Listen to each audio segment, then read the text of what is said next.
मराठा परिवार। मराठों और उनके क्षेत्र। पेशवा, उनका क्षेत्र था पुणे, गायकवाड़ बड़ौदा, भोसले नागपुर, होलकर इसका क्षेत्र था इंदौर, सिंधिया ग्वालियर।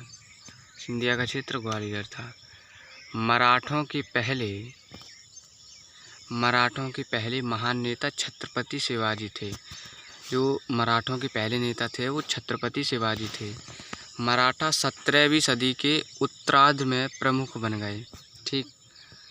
शिवाजी मराठों के भोसले कबीले के थे।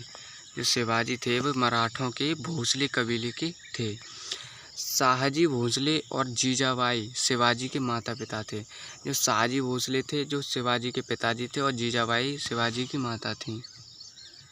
वह जुन्नर के पास शिवनेर के किले में 19 फरवरी 1627 ईस्वी में पैदा हुए। जो शिवाजी थे वो जुन्नर के पास शिवनेर के किले में 19 फरवरी 1627 ईस्वी में पैदा हुए थे।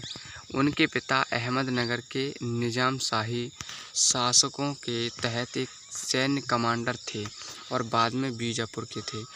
जो शिवाजी के पिताजी थे वो निजाम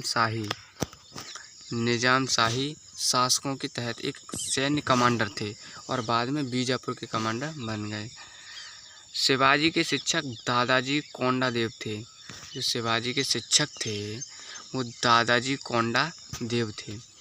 1665 शिवाजी ने अम्बेर के राजा जयसिंह, जिसे औरंगजेब के द्वारा प्रतिनियुक्त किया गया था, उसके साथ पुरंदर की संधि पर हस्ताक्षर किए।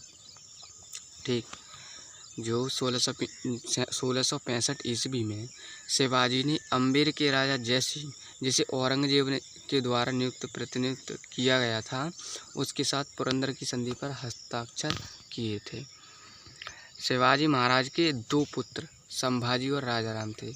शिवाजी के 2 पुत्र भी थे, एक का नाम था संभाजी और दूसरे का राजाराम। ठीक। संभाजी महाराज शिवाजी महाराज के सबसे बड़े पुत्र थे।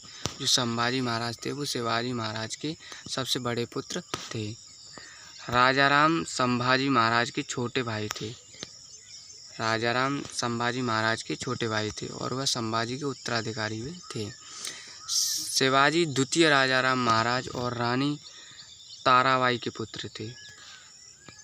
जो शिवाजी थे वो द्वितीय राजाराम महाराज और रानी ताराबाई के पुत्र थे।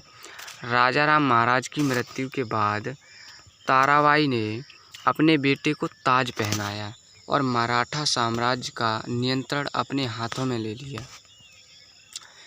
औरंगजेब की मृत्यु 3 मार्च 1707 ईस्वी को हो गई, जबकि ताराबाई उस समय भी सत्ता में थी। औरंगजेब की मृत्यु 3 मार्च 1707 ईस्वी को हो गई, जबकि ताराबाई उस समय भी सत्ता में थीं।